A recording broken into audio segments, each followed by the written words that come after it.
Sir నమస్కారం sir. నమస్తే అండి. సార్ మనం మార్నింగ్ డిస్కస్ చేస్తాం జూనియర్ ఎన్టీఆర్ గారి పైన 'వార్ 2' సినిమాకి సంబంధించి ఒక టీడీపీ ఎమ్మెల్యే కాస్త కామెంట్స్ వివాదాస్పదంగా మారడం, జూనియర్ ఎన్టీఆర్ గారి అభిమానులు ఆందోళన చేయడం ఇదంతా కూడా మార్నింగ్ డిస్కస్ చేస్తాం. అయితే ఇప్పుడు ఈ ఇష్యూ పైన అటు రోజా గారు స్పందించారు. అరచేతుల్లో సూర్యుడిని ఎలా ఆపలేరో ఎన్టీఆర్ గారు 'వార్ 2' సినిమాని కూడా ఆపలేరు ఈ టీడీపీ వాళ్ళు అంటూ ఆమె తనదైన స్టైల్‌లో మాట్లాడడం జరిగింది. ఇప్పుడు ఆ కామెంట్స్ కూడా వైరల్ అయిపోతున్నాయి. అంటే అటు టీడీపీకి, ఎన్టీఆర్ గారికి మధ్య ఏ చిన్న క్లాష్ వచ్చినా కూడా వైసీపీ రంగంలోకి దిగి ఎన్టీఆర్ గారికి మద్దతు తెలపడం మనం ప్రతి సందర్భంలో ముందు నుంచి కూడా చూస్తూ వస్తున్నాం. సో అలా అక్కున చేర్చేసుకుంటున్నారు. మళ్ళీ ఇప్పుడు దీన్ని కూడా వాళ్ళు సపోర్ట్ చేయడం చూస్తున్నాం. మరి ఏ విధంగా చూడొచ్చు సార్ ఈ ఇష్యూని? అటు టీడీపీ వైసీపీ మధ్య క్లాష్‌గా మారడం, జూనియర్ ఎన్టీఆర్ గారు సెంట్రిక్‌గా మీరేం చెప్తారు సార్? అంటే జూనియర్ ఎన్టీఆర్ సెంట్రిక్‌గా వైసీపీ, టీడీపీ మధ్య యుద్ధం జరగటం అనేది ఈ రోజున కొత్త ఏం కాదు. కొడాలి నాని వెళ్ళినప్పటి నుంచి జరుగుతోంది అది. కొడాలి నాని వెళ్ళటానికంటే ముందే నిజానికి తెలుగుదేశం పార్టీ గురించి ఒక వ్యూహరచన జరిగింది వైసీపీ ప్రారంభ దినాల్లోనే. వైసీపీ ప్రారంభ దినాల్లోనే కాదు, వైఎస్ రాజశేఖర రెడ్డి గారి రోజుల్లోనే ఒక అభిప్రాయం ఉండేది ఆయన. అంటే ఎన్టీ రామారావుతో సాన్నిహిత్యం ఉంది, అంటే ఎన్టీఆర్ని కూడా నిజానికి చివరిలో ఆయన ఇప్పుడున్న తెలుగుదేశం మనిషి కాదు, ఎన్టీఆర్ని టీడీపీ నుంచి బయటకు తీసుకొచ్చి తమతో ట్రావెల్ చేసుకోవాలి ఆ పేరుని అనే ఉద్దేశం ఉండేది. రాజశేఖర రెడ్డి గారికి ఉండేది. దాని కొనసాగింపు జగన్మోహన్ రెడ్డి ఇంప్లిమెంట్ చేశాడు. దాన్ని లక్ష్మీ పార్వతి గారిని ఆ క్యాంపులో ఉంచుకోవటం ప్రోగ్రాం కూడా అదే.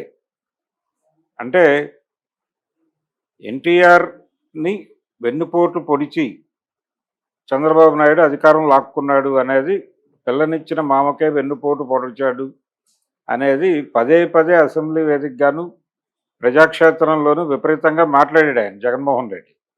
ఈ మాట్లాడే క్రమంలో ఆ కుటుంబం ఎవరినైతే తక్కువ చూస్తుందో వాళ్ళందరినీ తను హక్కును చేర్చుకోవాలి అని కూడా అనుకున్నాడు. ఇది ఒక వ్యూహం, రాజకీయ వ్యూహం. ఆ రాజకీయ వ్యూహంలో భాగంగా ఎన్టీఆర్ని తెలుగుదేశం పార్టీ నుంచి బయటకు తీసుకురావాలి. ఏది ఎన్టీఆర్ అనే 3 అక్షరాలని తెలుగుదేశానికి ఎన్టీఆర్కి ఏ సంబంధం లేదు అనేది ఎస్టాబ్లిష్ చేయాలి అనేది ఒక రాజకీయ వ్యూహంగానే జగన్మోహన్ రెడ్డి మొదటి నుంచి అమలు చేస్తూ వస్తున్నాడు. ఆవిడ్ని లక్ష్మీపార్వతి గారిని ఇక్కడ ఇల్లు వెకేట్ చేయించినప్పుడు రోడ్ నెంబర్ 13లో ఆవిడకి ఇమ్మీడియట్గా ఆర్థిక సహాయం చేసి, అంటే ఆర్థికంగా సహాయం చేసి నేనున్నాను, మీరు ఎటువంటి ఇబ్బంది పడద్దు అని పద్ధతిలో భరోసా ఇచ్చాడు జగన్మోహన్ రెడ్డి అని ఒక కథనం ప్రచారంలో ఉంది. ఇది వాస్తవమా కాదా అనేది పక్కన పెడితే ఆవిడకి ఏదో భరోసా దక్కింది ఆ రోజున. ఆ భరోసాతోనే ఆవిడ జగన్తో ట్రావెల్ అయ్యారు. ఇలా ఇందులో భాగంగానే కొడాలి నాని వల్లభనేని వంశీ వీళ్ళిద్దరు ఎప్పుడైతే టీడీపీ నుంచి వైసీపీకి షిఫ్ట్ అయ్యారో దీని వెనకాల ఎన్టీఆర్ హస్తం ఉంది, ఎన్టీఆర్ కూడా షిఫ్ట్ అవ్వబోతున్నాడు అనే ప్రచారం జరిగినప్పుడు ఆయన బాద్షా షూటింగ్లో ఉన్నాడు. ఆ షూటింగ్లో ఆ గెటప్తోనే మీడియా ముందుకు వచ్చి నాకే సంబంధం లేదు అని ఒక సంజాయిషి లాంటిది ఇచ్చుకున్నాడు. ఆయన ఒక కన్ఫెసివ్ స్టేట్మెంట్ ఇచ్చాడు. అయిపోయిన తర్వాత అప్పటి నుంచి ఎన్టీఆర్ కూడా సఫరరే ఆ కుటుంబానికి, ఆ పార్టీకి. కాబట్టి అంటే జూనియర్ ఎన్టీఆర్ని కూడా తన వైపుకు లాక్కునే ప్రయత్నం ఆయన డెఫినెట్గా చేస్తూనే వచ్చాడు. ఈ కూలీ సినిమాకి సంబంధించి ట్వీట్ చేశాడు ఆయన, ఎవరు, లోకేష్ గారు ట్వీట్ చేసి వార్ 2 కూడా అదే రోజు రిలీజ్, దాని గురించి మాట్లాడాలి. వెంటనే వాళ్ళకి చెందినటువంటి తెలుగుదేశానికి చెందిన యూట్యూబ్ ఛానల్స్ కావచ్చు, ప్రధాన స్రవంతి మీడియా ఉంది వాళ్ళ చేతుల్లో, వీళ్ళందరూ కూడా ఆయన కూలీని ప్రశంసించి వార్ 2ని పట్టించుకోకపోవడం అనేది దాన్ని హైలైట్ చేస్తూ వార్త ప్రసారం చేశారు. ఈ ప్రసారం చేయటం దగ్గర మొదలైనటువంటి రభస ఇది. ఎప్పుడైతే అది మొదలైందో, అంటే లోకేష్ వాంటెడ్గానే వీళ్ళని పక్కన పెడుతున్నాడు అనే అభిప్రాయం ఎప్పుడైతే కలిగిందో ఇమ్మీడియట్గా వైసీపీ శ్రేణులు రంగంలోకి దిగి వార్ 2ని ప్రమోట్ చేయడం మొదలుపెట్టారు. అంటే దీనికంటే ముందే ప్రీ రిలీజ్ ఈవెంట్లో ఈయన మమ్మల్ని ఎవరు ఆపలేరు అని ఛాలెంజ్ చేయటానికన్నా ముందే ఇది వార్ 2ని ప్రమోట్ చేయాలనే ప్రోగ్రాం వైసీపీ తీసేసుకుంది. వార్ 2ని వైసీపీ, కూలీని తెలుగుదేశం ప్రమోట్ చేస్తున్నాయనే వార్తలు కూడా సర్క్యులేషన్లోకి వచ్చినాయి. ఇలా ఒక పునాది ఉంది దీనికి.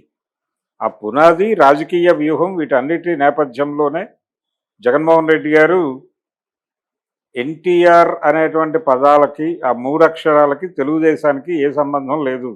అది నందమూరి తెలుగుదేశం కాదు, నారా తెలుగుదేశం. నందమూరి తెలుగుదేశం, నందమూరి ఒరిజినల్ ఎన్టీఆర్ మీద అభిమానం ఉన్న వాళ్ళు ఎవరైనా దాన్ని దూరం పెట్టండి. ఇలాంటి సందేశాలు రహస్యంగా ఇచ్చే ప్రయత్నం చేస్తూ వచ్చారు. అది మంచి వ్యూహమే. నిజానికి దీనికి కౌంటర్ వ్యూహం వాళ్ళు కూడా చేసి ఉండొచ్చు. చంద్రబాబు నాయుడు గారు కొంచెం ప్లాన్ చేసి, రాజశేఖర్ రెడ్డి చాలా గొప్పవాడు, జగన్మోహన్ రెడ్డి పరిపాలనలో చాలా దుర్మార్గాలు ఉన్నాయి, కానీ వైఎస్ పరిపాలన చాలా సమర్థవంతంగా ఉంది. తను ఓడిపోయినప్పుడు, ఆయన 2019 ఎన్నికల్లో ఓడిపోయినప్పుడు ఇమ్మీడియట్గా మీరు జగన్మోహన్ రెడ్డిని ఎందుకు గెలిపించారో నాకు తెలుసు, వైఎస్ పరిపాలన బాగుంది కాబట్టి అతను లాంటి పరిపాలన ఇతను అందిస్తాడనుకుని చేశారు. మీ నిర్ణయం తప్పు కాదు, కానీ మీరు ఎన్నుకున్న వ్యక్తి తప్పు. అతను వైఎస్ఆర్ అసలైన వారసుడు కాదు అని వైఎస్ఆర్ అనే పేరుని వైసీపీ నుంచి బయట లాక్కొచ్చే ప్రయత్నం చేయడానికి వీళ్ళకి కూడా ఒక అవకాశం దొరికింది. కానీ దాన్ని వినియోగించుకోలేకపోయాడు చంద్రబాబు నాయుడు గారు. ఆయనకు ఆ ప్రోగ్రాం లేదు కాబట్టి. కానీ ఎన్టీఆర్ని తెలుగుదేశం నుంచి ఆ 3 అక్షరాలని బయటకు లాక్కురావడానికి మాత్రం ఈయన ఎప్పటికప్పుడు ప్రయత్నం చేస్తూనే ఉన్నాడు. ఆ ప్రయత్నం భాగంగానే ఈ రోజున అంటే ఈ వార్ 2 వ్యవహారంలో కూడా అది నడుస్తోంది.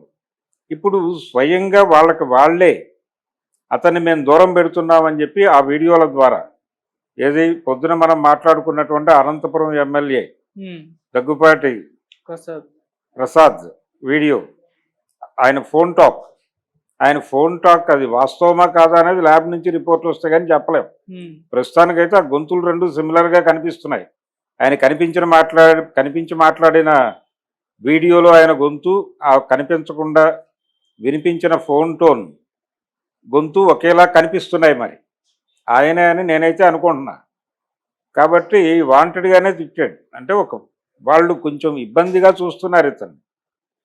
వాళ్ళు కలిసిపోతారు అంతిమంగా, వాళ్ళందరూ ఒకే ఫ్యామిలీ అవి ఉండొచ్చు, కానీ ఎక్కడో ఒక పొలిటికల్ రైవలరీ ఉంది వాళ్ళ మధ్య. పొలిటికల్ మాత్రమే కాదు, అన్ని విధాల గొడవలు ఉన్నాయి. రెండోది, ఆయన చంద్రబాబు నాయుడుకి కూడా బంధువే. ఆయన మేనకోడలు కూతురునే చేసుకున్నాడు ఆయన. కాబట్టి ఆ రకంగా బంధువే. ఆయనకి ఎన్టీఆర్ ఫ్యామిలీ వైపు నుంచే బంధువు కాదు, హరికృష్ణ కొడుకుగానే కాదు, తన మేనకోడలు అల్లుడిగా కూడా ఆయన బంధువే ఆయనకి. అయినప్పటికీ ఒక ఆల్టర్నేటివ్ పవర్ సెంటర్గా చూస్తున్నారు అతను. అందుకని వాళ్ళు భయపడుతున్నారు. ఇతను కూడా అసలు ఆ ఏరియా లేకుండా తన జీవితంలో ప్రశాంతంగా సినిమాలే చేసుకుందామని ప్రయత్నం చేస్తున్నాడు ఆయన.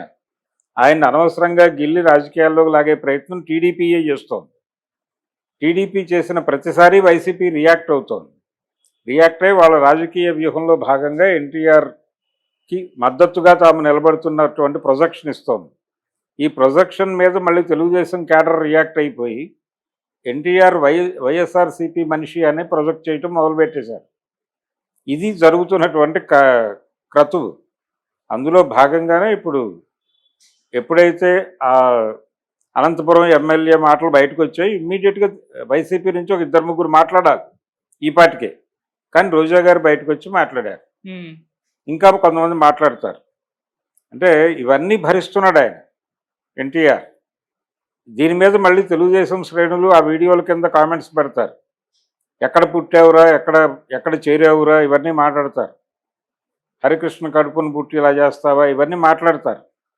ఇవన్నీ భరించడానికి సిద్ధపడిపోవాలి ఆయన.